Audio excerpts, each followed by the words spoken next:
Hello বন্ধুরা, তোমরা সবাই কেমন আছো? আশা করছি অনেক ভালো আছো। তো তোমাদের সবাইকে ওয়েলকাম আর অনেক, অনেক সরি যে তোমাদেরকে আমি কোনো বড় ব্লগ আপলোড করিনি। শর্টস তো ডেইলি পোস্ট করা হয়, কিন্তু এই যে বড়, বড় ব্লগগুলো তোমরা খুব পছন্দ করো, সেগুলো আর ছাড়াই হয়নি। তা এখন থেকে চেষ্টা করব বড়, বড় ব্লগগুলো পোস্ট করার। আর আমার লাস্ট ব্লগটা ছিল আমরা সবাই শিলংয়ে ঘুরতে গেছিলাম ফুল ফ্যামিলি। তো সেটারই ফার্স্ট পার্ট দেওয়া ছিল। এখনও তো অনেক পার্ট দেখানো তোমাদের বাকি। তো যারা এখন ওই ব্লগটা দেখোনি, ফার্স্ট ব্লগ সেটা দেখে নাও, তারপরে এখান থেকে তোমরা কন্টিনিউয়াসলি দেখতে থাকো। তো সেই দিন গুয়াহাটিতে পৌঁছে আমরা সকালে খাওয়া দাওয়া সেরে এই 12টা 12:30টার দিকে বেরিয়ে পড়ি সবাই রেডি হয়ে উমানন্দ টেম্পলে, যেটা ছিল ব্রহ্মপুত্র নদের ঠিক মাঝখানে। ওই ফেরি করে আসতে হয়।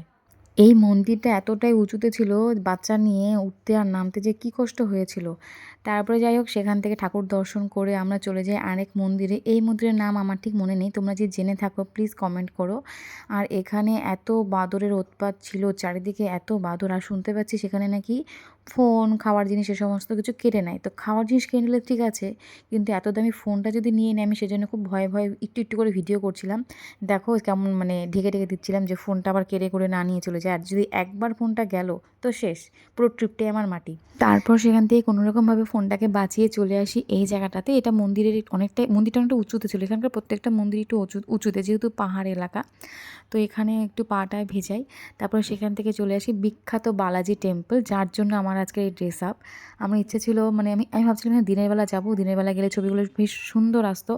কিন্তু এতগুলো জায়গা ঘুরতে ঘুরতে আমাদের রাত হয়ে যায়, এটা সবার শেষে ছিল আমাদের।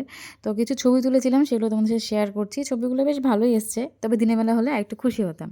তারপরে সেখান থেকে চাটা কিছু টিফিন আমাদের করিয়েছিল, চাটা খেয়ে আমরা গাড়িতে নাচ গানা করতে করতে আমরা আমাদের রুমে পৌঁছে যাই। সারাদিন ঘুরে সবার প্রচণ্ড খিদে লেগে গেছিলো, আর আমাদের টিফিনও কিন্তু করা হয়েছিল। যেহেতু পৌঁছতে দেরি হয়, সেজন্য টিফিনটা আমাদের খেতে লেট হয়ে যায়। পকোড়া ছিল, মুড়ি, চানাচুর, চা, কফি সবই ছিল। তো সেখান থেকে আমরা এই পকোড়া মুড়ি সবাই মিলে মাখিয়ে খাচ্ছিলাম। তারপরে সেগুলো খেয়ে আবার রাতে ডিনারের জন্য আমরা চলে যাই। আমাদের খাওয়া দাওয়ার কোনো রকম কমতি ছিল না, যেহেতু আমরা ট্রাভেল এজেন্সির সাথে গেছিলাম। তো আমাদের খাওয়া দাওয়া ছিল এলাহিভাবে। মানে কী কী খেয়েছিলাম তোমাদের দেখাচ্ছি, দাঁড়াও। খেতে বসেই আমরা প্রথমে পেয়ে যাই এরকম সুন্দর সুন্দর বেগুন ভাজা, যেটা ব্যাটারে চোবানো ছিল। আর যে কটা ইচ্ছা সে কটা খাও, কোনো রকম অসুবিধে নেই, যে কঞ্জুসি করেনি। যার যতটা ইচ্ছা চিকেন, মাটন, মাছ, মানে এলাহি যাকে বলে। বাড়িতেও আমরা এত ভালো মন্দ মনে হয় খাই না, সেখানে গিয়ে আমরা যত সুন্দর খেয়েছিলাম। তো সবাই মিলে বসে পড়েছি, গরম গরম ভাত, মুসির ডাল, বেগুন ভাজা, আর সেদিন রাতে হয়েছিল চিকেন। আর পেট ভরে খাওয়ার দাওয়ার খেয়ে আমরা সেদিন ঘুমিয়ে পড়ি। তো পরের দিন সকালে কী হলো দেখে নাও। সবাইকে গুড মর্নিং। এখন বাজে সকাল 6টার মতন, আর আমরা ঘুম থেকে উঠে স্নান করে রেডি হয়ে গেছি। মিঠিতে কোনোভাবেই উঠছে না, ভ্যাঁ ভ্যাঁ করে কাঁদছে। রেডি করা হলাম, কারণ এখন যাব আমরা মা কামাখ্যা মন্দিরে ঠাকুরের দর্শনে, পুজো দিতে। তো চলো, সবাই রেডি।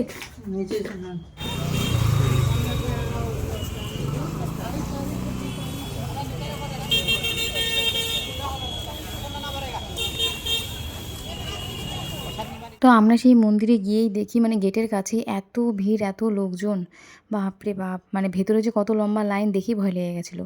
তো আগে গিয়ে আমরা প্রসাদ মানে যা যা হয় সব কিছু কিনে নিই। আমি একটা ডালা নিই। তো ডালা নিয়ে গিয়ে ভেতরে যাই, আর গেটটা এত অপূর্ব করে সাজিয়েছিল ফুল দিয়ে, এত সুন্দর করে। তোমরা দেখো, তোমাদেরও মন ভরে যাবে। সমস্তটাই কিন্তু ছিল কাঁচা ফুলের তৈরি, এত সুন্দর এখানে গন্ধ বেরোচ্ছিল ফুলের। তো ভীষণই ভালো লাগছিল। তারপরে ভেতরে গিয়ে দেখি OMG, লম্বা লাইন কাকে বলে! তো আমরা তো দাঁড়াই সেই কত পেছনে, কিন্তু লাইন ছিল বটে, তবে সেটা লাইনটা তাড়াতাড়ি ক্লিয়ারও হয়ে যাচ্ছিল। তারপরে কোনোরকমভাবে সেখানে গিয়ে পুজো দিই। পুজো দিয়ে দেখো, মানে আমরা কিছু ছবি টবি তুলি, প্রণাম করি।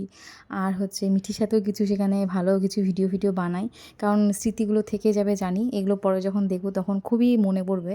তারপর সেখানে বেশি ওয়েট না করে আমরা চলে যাই আমাদের যেখানে গাড়িগুলো দাঁড়িয়েছিল সেখানে, কারণ সবাই না খাওয়া আছে, বিশেষ করে মিঠিকেও সকাল সকালও খায় না। তো ওকে না খাইয়ে নিয়ে এসেছিলাম, আর এমনি রাস্তায় টুকটাক ওই হালকা পাতলা একটু বিস্কুট খেয়েছে।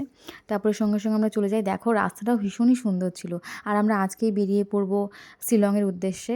তো সেই জন্য এখান থেকে বেশি টাইম ওয়েস্ট করেও লাভ নেই। তো আমরা আগে হোটেলে গিয়েই মিঠির জন্য আমি আগে খাবারটা রেডি করি, মানে ওর জন্য খিচুড়ি করছিলাম। তো ওই যে দেখো রাইস কুকার নিয়ে গেছিলাম, সেই রাইস কুকারে মিঠির জন্য খিচুড়ি বানাচ্ছিলাম। তারপরে মিঠিকে খাইয়ে দাইয়ে দেখো আমাদের প্যাকিংও কিন্তু অলরেডি কমপ্লিট, কারণ আমরা এখানে খাবো আর বেরিয়ে পড়বো, টাইম ওয়েস্ট একদমই করবো না, কারণ যে পৌঁছতে পৌঁছতে আমাদের সন্ধ্যা লেগে যাবে। তো মিঠিকে খাইয়ে নিয়ে আমরাও নিচে চলে আসি খেতে, খেয়ে দিয়ে আমাদের একদম ব্যাগ পোটলা যা ছিল সব কিছু গুছিয়ে নিয়ে আমরা উঠে পড়ি আমাদের গাড়িতে। আর তারপরে এতটা দূরের জার্নি, তো আগে থেকে একটু মানে ইয়েও লাগছিলো, হেজিটেট ফিলও হচ্ছিলো যে এত দূর মিঠিকে নিয়েও ফার্স্ট টাইম এতটা জার্নি করছে। তো দেখো, যদিও আমাদের মিঠি ফুললি সাপোর্ট করে, মানে এর আগে ওকে দীঘায় নিয়ে গেছিলাম, সেখানেও তো বাসে করে জার্নি করতে হয়েছিল। তো ও বেশ মানে পরিস্থিতিটাকে মানিয়ে নেয়, সেজন্য ওকে নিয়ে আমরা বাইরে যেতে পারি। তো প্রথমে গাড়িতে উঠে ওকে কিছু ওয়ারেস টোয়ারেস কিনে দেওয়া হয়েছিল, কারণ গাড়িতে জানি সবারই লাগবে। তারপরে আমরা বেরিয়ে পড়ি আমাদের মেন গন্তব্যস্থলে। দেখো কত সুন্দর ভিউ, মানে আমাদের যে পাহাড় ডাকছে, আর এই যে আমরা রাস্তায় দাঁড়িয়েছিলাম সেখানে কি সুন্দর স্নিগ্ধতা, মানে পাহাড়ের যা পরিবেশ হয় একদম মন শান্ত করার মতন। আর দেখো বুনু কেমন মানে জামা কাপড় টোপলার মতন করে দাঁড়িয়েছে, যেই আমি ক্যামেরাটা ধরলাম তেমনি উনি মডেল হয়ে গেল। তারপরে আমরা এই জায়গাটাতে আসি, এখানে আমাদের হচ্ছে দুপুরে লাঞ্চ করার জন্য এই জায়গাটাতে আনা হয়েছিল। এই জায়গাটার নাম বারাপানি লেক। আমি যদি ভুল হয়ে থাকি তোমরা কমেন্টে লিখে দিও, আমি ভুলও হতে পারি, আমি তো জানি বারাপানি লেক। আর তারপরে ওখানে গিয়ে এত সুন্দর সুন্দর কিছু ছবি ভিডিও আমরা বানাই, যেগুলো তোমরা আগে দেখে ফেলেছো অলরেডি, আর সবাই অনেক অনেক কমেন্ট করেছিলে। তারপরে সেখানে পার্ক টাইপের ছিল, সেখানে বাচ্চাদের খেলার কিছু অ্যাক্টিভিটিও ছিল, তো সেখানে মিঠিকে একটু খেলাই। আর আমাদের খাওয়ারের গাড়িটা ছিল পেছনের দিকে, তো আসছিলো জন্য আমরা প্রথমে একটু খেলে টেলে নিলাম সেখানে। আর মিঠি যে এতটা দূর জার্নি করে এসে দেখো ওর মধ্যে কোনো ক্লান্তি ভাব নেই। এখন কিন্তু 3টের মতন বাজে, সবারই খিদে লেগে গেছে, খাওয়ার টাইম অলরেডি পার হয়ে যাচ্ছে। তো খাওয়ারের গাড়িটা যেহেতু পেছনের দিকে ছিল সেজন্য দেরি হচ্ছিলো খাবারটা খেতে, কিন্তু মিঠি কিন্তু পুরো এনজয় করছিলো, ওর মধ্যে কোনো ক্লান্ত ভাব নেই। তারপরে ফাইনালি আমাদের খাবার দিয়ে দেয়, খাওয়ারও এখানকার খাবারগুলো এতটাই ভালো ছিল। রাঁধুনি ওরা স্পেশালভাবে মানে কোথা থেকে আনছিল আমি জানি না, তবে রাঁধুনি ছিল ফাটাফাটি এ ক্লাস। আর প্রতিদিন বিভিন্ন বিভিন্ন খাবার ছিল, মানে একঘেয়েমি খাবার ছিল না, এক এক টাইমে এক এক রকম আইটেম ছিল। বারাপানি লেকে খাওয়া দাওয়া কমপ্লিট, ঘোরাফেরা কমপ্লিট। এখন যাচ্ছি আমরা গাড়ি ধরে, এখন আমাদের মেন গন্তব্যস্থলে যাব, মানে শ্রীলং বালি যাচ্ছি আমরা। জায়গাটা খুব ভালো ছিল। এই বলো কেমন পরিষেবা দিচ্ছি তোমাদের? দারুণ দারুণ দারুণ। খাওয়া দাওয়া কেমন দিচ্ছি? কেমন খাওয়া দাওয়া দিচ্ছি? আর এই মুচ্ছারটাকে দেখো, এই মুচ্ছারটাকে দেখো, আই মুচ্ছার মুচ্ছার টাটা দিয়ে দাও, টাটা টাটা। টাটা দিয়ে দাও আমাকে, ডাকো ডাকো। ওর কোনো হেলদোল নাই। তবে বলো তো কি, পাহাড়ে ঘুরতে গেলে তোমাকে প্রচুর জার্নি করতে হবে, মানে এটা মাইন্ডসেট করে যেতে হবে যে আমাকে অর্ধেকটা টাইম গাড়িতেই কাটাতে হবে। পাহাড় জায়গাটাই এমন, ওই একা বাঁকা পথে ঘুরতে ঘুরতে চূড়ায় ওঠো, একটু ঘোরো, তারপরে আবার আঁকা বাঁকা পথে নিচে নামো, এরকম। যাই হোক, তো আমরা সেদিন গিয়ে আর কোথাও ঘুরতে বেরোয়নি, সেদিন গিয়ে প্রচণ্ড টায়ার্ড হয়ে গেছিলাম, খাওয়া দাওয়া করে ঘুমিয়ে পড়ি। পরের দিন আমরা সকাল সকাল বেরিয়ে পড়েছিলাম, বিভিন্ন বিভিন্ন জায়গায় গেছিলাম আমরা, সবটাই তোমাদেরকে দেখাবো। তো এই ব্লগটা এখানে শেষ করছি, সামনের ব্লগগুলো খুব তাড়াতাড়ি আসতে চলেছে, তো দেখতে থাকো। টাটা।